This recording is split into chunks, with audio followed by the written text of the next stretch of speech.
성경에서는 온전이라는 개념이 굉장히 중요합니다. 온전이라는 말의 뜻이 무엇일까요? 흠이 없다, 완벽하다라는 것이죠. 온전해야 하나님 나라 들어갈 수 있고, 온전해야 샬롬을 누릴 수 있습니다. 온전이 얼마나 중요한 것입니까? 그런데 이렇게 중요한 온전을 우리는 어떻게 누릴 수 있게 될까요? 돈을 많이 주면 온전함을 살 수 있을까요? 돌을 오랫동안 닦으면 온전하게 변합니까?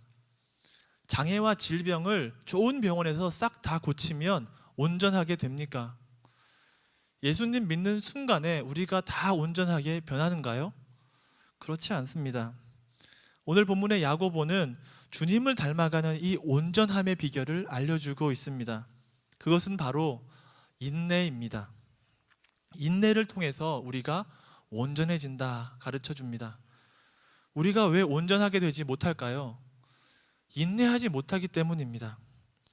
야고보서를 읽으면 말과 행위에 대해서 계속해서 강조하고 있는 것을 발견하게 됩니다.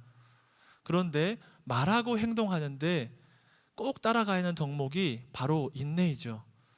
인내로서 말하고 인내로서 행동해야 됩니다. 인내를 가지고 장애인 가족들도 대해야 하고요. 인내를 가지고 여러 가지 시험에 대해야 합니다. 온전이라고 번역된 단어가 사실은 조금씩 달라서 제가 새롭게 번역했습니다. 2절에서 4절 함께 읽어보겠습니다. 내 형제들아, 너희가 여러 가지 시험을 당하거든 모두 기쁘게 여기라. 이는 너희 믿음의 시련이 인내를 만들어내는 줄 너희가 알미라. 인내를 완전히 이루라. 이는 너희로 온전하고 구비하여 조금도 부족함이 없게 하려 함이라. 흩어진 12지파 교회에는 여러 가지 시험이 있었습니다. 야고보서를 읽어보면 몇 가지 시험이 나오는데요, 가장 부각되는 것이 부한 자와 가난한 자 가운데 있는 갈등입니다. 부한 자의 문제입니다. 1장에서 2장에서는 2번이나 나오고요, 4장, 5장에서 부한 자의 잘못된 점들, 죄를 지적하고 있습니다.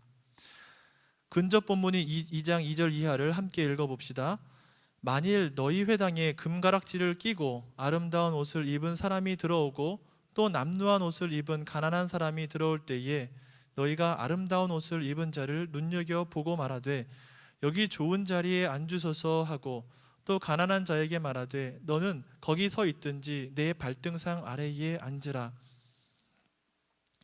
돈 많은 사람이, 좀 권세 있는 사람이, 예쁘고 잘생긴 멋진 사람이, 그런 사람이 교회에 들어오면 90도로 인사하면서 앉을 자리를 챙겨주고 또 물도 떠다주고 또 새가족 카드도 내밀지만, 좀 남루하고 돈이 없고 장애가 있는 사람이 들어오면 교회라는 간판은 걸어놨으니까 내쫓지는 못하고 여기 앉든지 저기 앉든지 마음대로 해라는 그런 것이죠.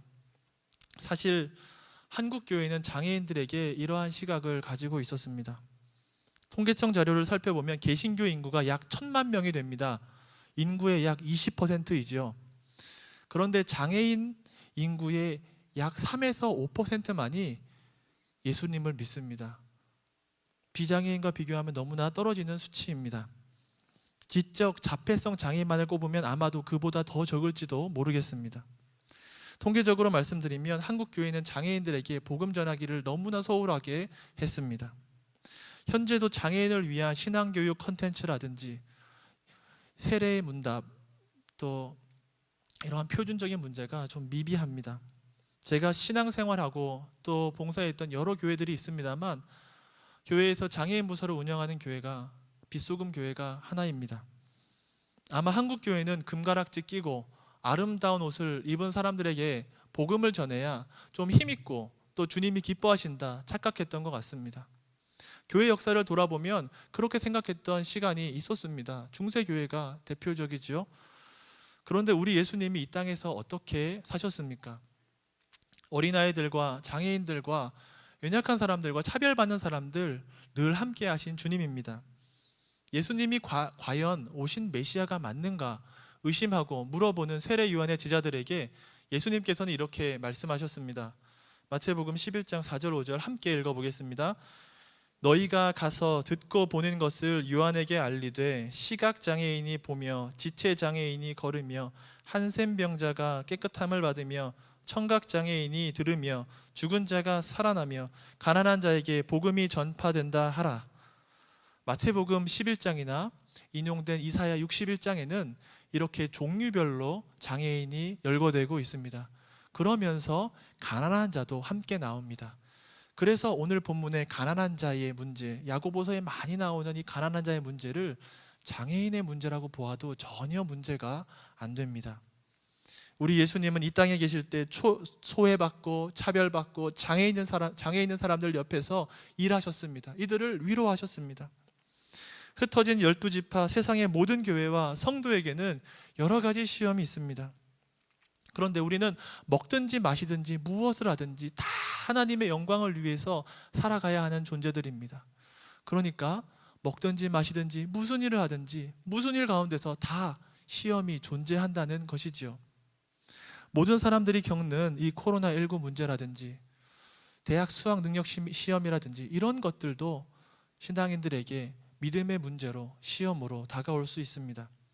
신자의 삶 가운데 시험이 얼마나 많이 있는지 모릅니다. 산 넘으면 산으로 다가오고 강 건너면 또 강으로 다가오는 것이 이 시련의 문제입니다. 며칠 전에도 한 장애인 어머님과 통화를 했습니다.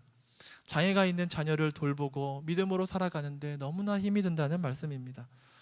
자녀는 몸이 자라고 성인이 되어서 챙길 것이 한두 가지가 아닌데 본인은 약해지고 능력이 없어서 힘들다는 말씀입니다. 저는 이 말씀을 들으면서 참 위로할 말씀도 딱히 생각이 나지 않고 죄송한 마음이 많이 들었습니다. 그러나 저는 오늘 하루하루가 버티기를 너무나 힘들어하는 우리 사랑부 가족들과 성도님들께 좀 더 인내하시라, 버티시라는 말씀으로 설교하겠습니다. 빨리빨리가 미덕인 이 한국에서 하나님께서 은혜도 좀 빨리빨리 주시고 감격도 좀 빨리빨리 주셔야 되는데, 질병이나 장애도 빨리빨리 해결돼야 되는데 그렇지 않고 인내하시라, 버티시라는 하나님의 음성을 전합니다. 저는 오늘 장애인과 함께 인내를 온전히 이루어야 한다는 주제로, 첫째, 인내하기 위해서 믿음으로 지혜를 구해야 한다. 둘째, 인내하기 위해서 높음을 자랑해야 한다는 대지로 설교하겠습니다. 첫 번째, 인내하기 위해서 믿음으로 지혜를 구해야 합니다.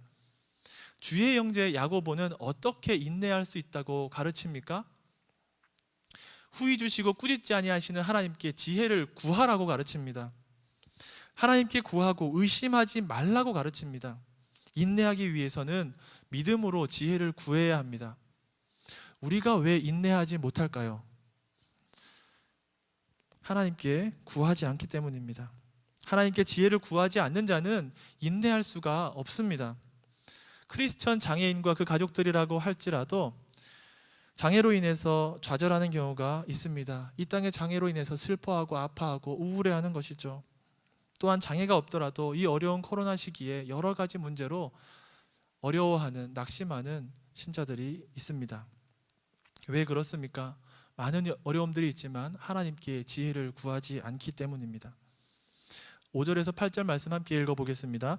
너희 중에 누구든지 지혜가 부족하거든 모든 사람에게 후히 주시고 꾸짖지 아니하시는 하나님께 구하라. 그리하면 주시리라. 오직 믿음으로 구하고 조금도 의심하지 말라.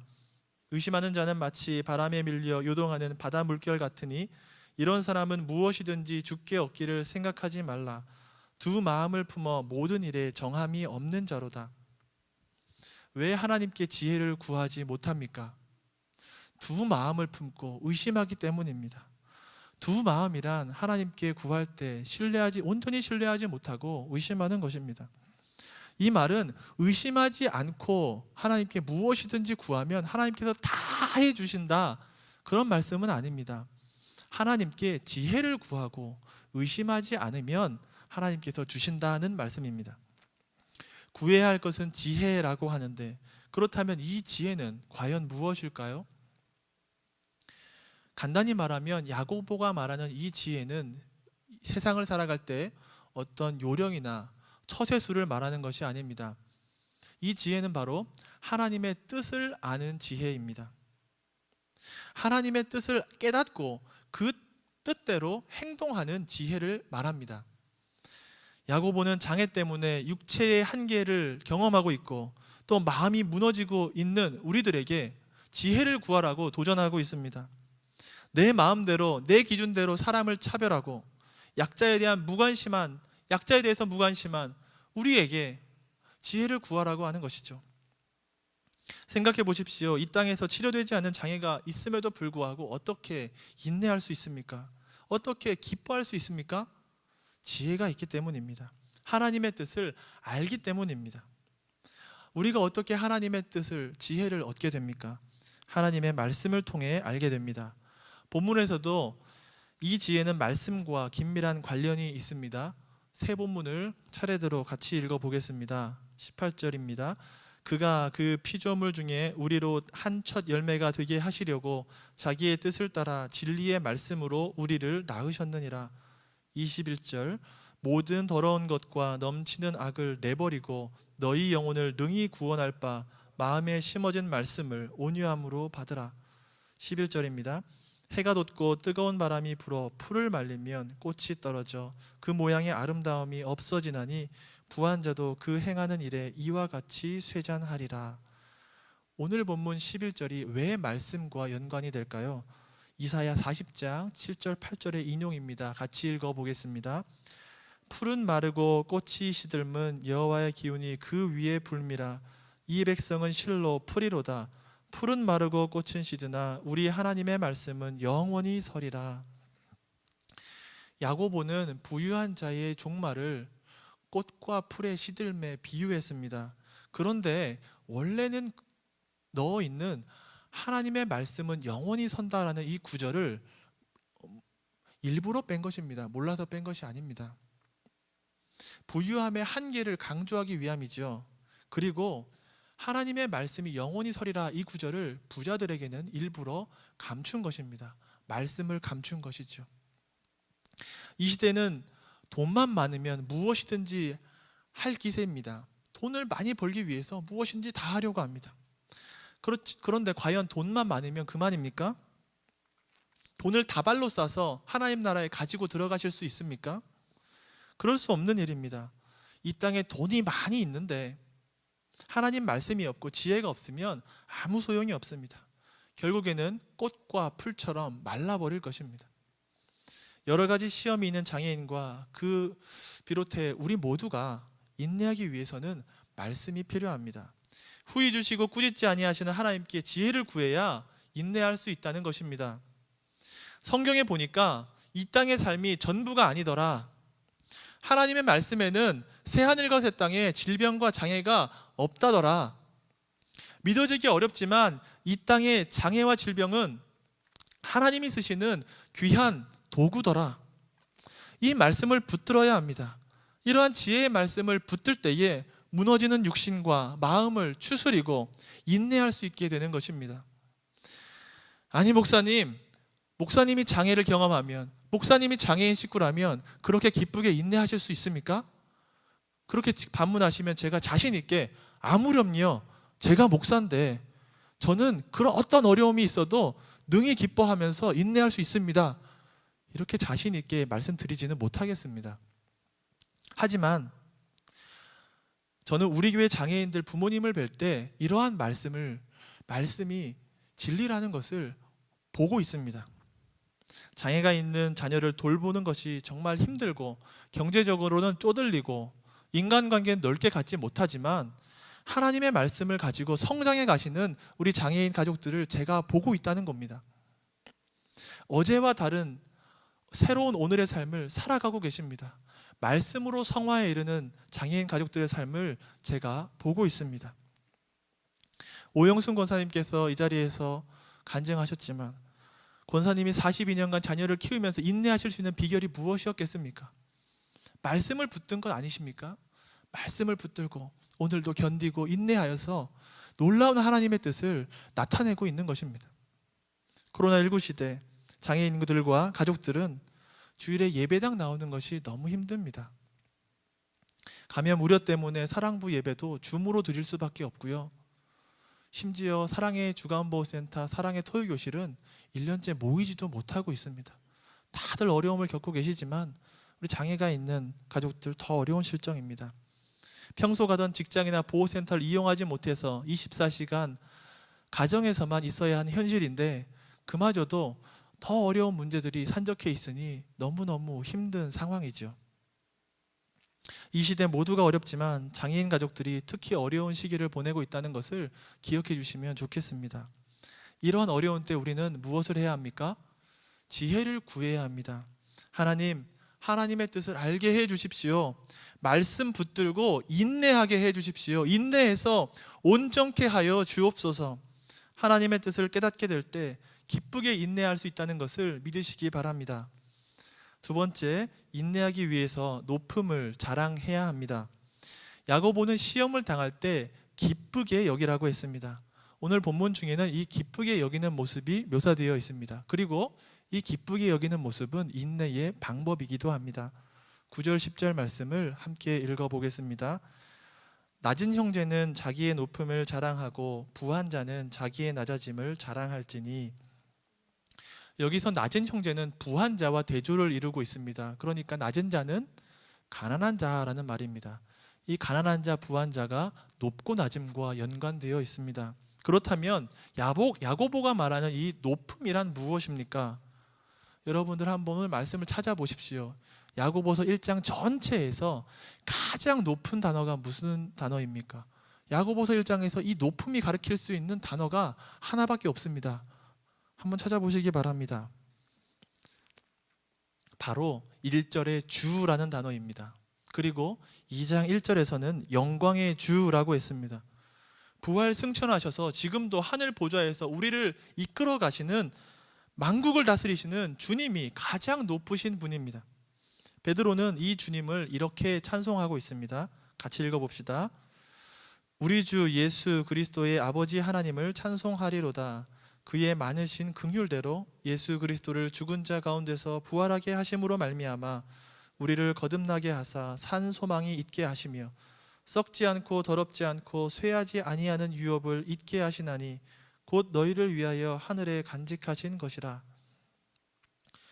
우리는 복음이라고 했을 때 너무나 쉽게 예수님의 십자가 고난과 죽음만을 생각하는 경향이 있습니다. 저는 실제로 최근에 이런 질문을 받은 적이 있습니다. 목사님, 예수님의 고난과 십자가는 저랑 상관이 있는 걸 알겠어요. 그런데 예수님이 부활하시고 승천하시고 다시 오신다는 것이 나랑 무슨 상관이 있는지 잘 모르겠습니다. 얼마나 슬픈 이야기입니까? 우리가 사도신경을 고백할 때 예수님에 대해서 어떻게 고백합니까? 예수님의 십자가 고난과 죽음만을 고백하는 것이 아니라 부활과 승천과 재림에 대해서 기쁘게 고백하고 있습니다. 야고보가 자랑하라고 한 이 높음은 바로 부활하시고 승천하셔서 지금 하늘 보좌에 앉아 우리를 다스리시고 이끌어 가시는 주님의 높음입니다. 그리고 이 주님의 높음과 함께 변화받은 성도 자신의 높음입니다.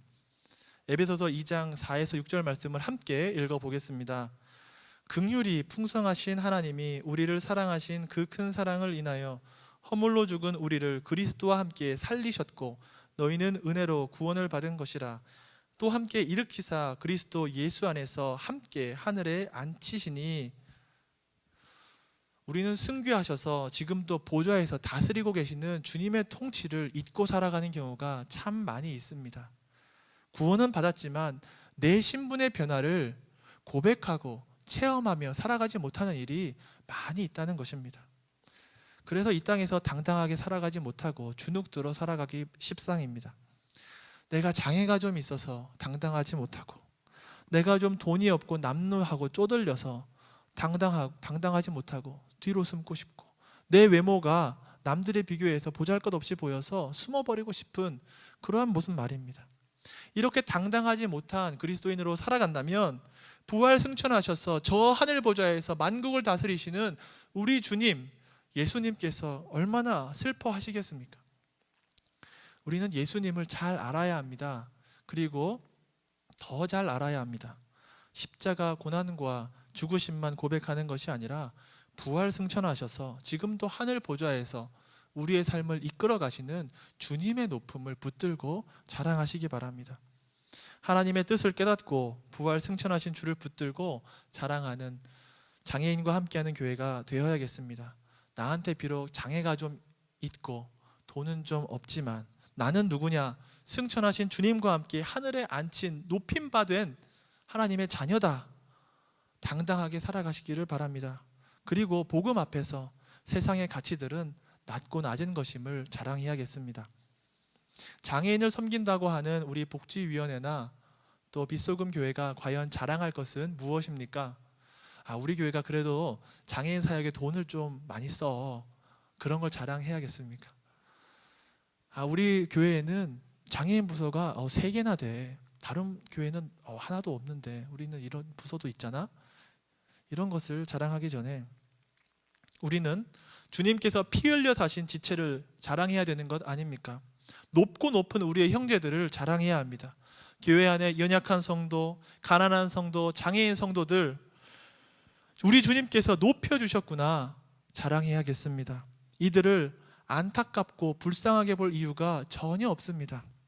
나와 마찬가지로 예수님 십자가 보혈로 말미암아 저 높은 하늘에 안침받은 나의 동역자이고 나의 형제 자매인 것을 고백하고 대해야겠습니다.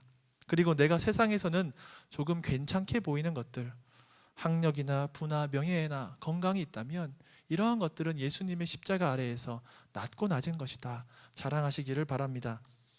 말을 맺습니다. 요한복음 9장에는 날 때부터 시각장애인 사람이 등장합니다. 제자들은 예수님께 나와서 이 사람의 장애가 누구의 죄 때문인가 물었습니다. 우리 교회 장애가 있는 자녀를 둔 성도님들은 모두 비슷한 고민을 하셨거나 하시고 있는 줄 압니다. 내가 하나님 앞에서 어떤 큰 죄를 지었길래 우리 자녀가, 우리 가정이 이 큰 아픔과 장애를 경험해야 되는가? 아마도 지금도 이러한 죄책감이나 슬픔 가운데 있는 가정이 있을지도 모르겠습니다. 우리들은 제자들처럼 장애가 있는 자녀를 둔 부모님들에 대해서 거리를 좀 두거나 혹은 죄가 있다, 죄인 취급할 수 있습니다. 그런데 오늘 그리스도의 종 야고보가 구하는 지혜를 갖추게 된다면 이러한 고백을 하게 될 것입니다. 요한복음 9장 3절 말씀입니다.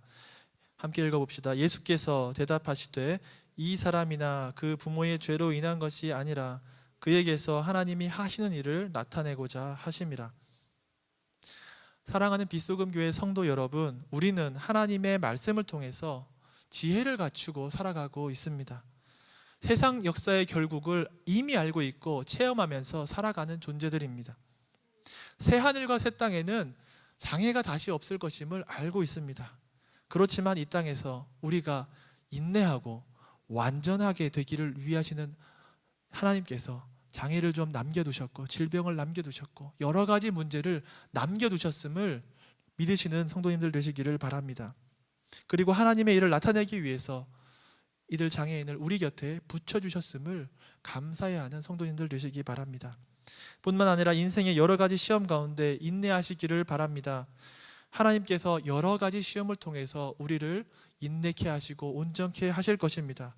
이 진리를 의심하지 않고 하나님께 지혜를 구하며 장애인과 함께 인내를 완전히 이루어 온전함을 누리시는 빛소금 교회 성도님들 모두가 되시기를 주님의 이름으로 축원합니다. 아멘.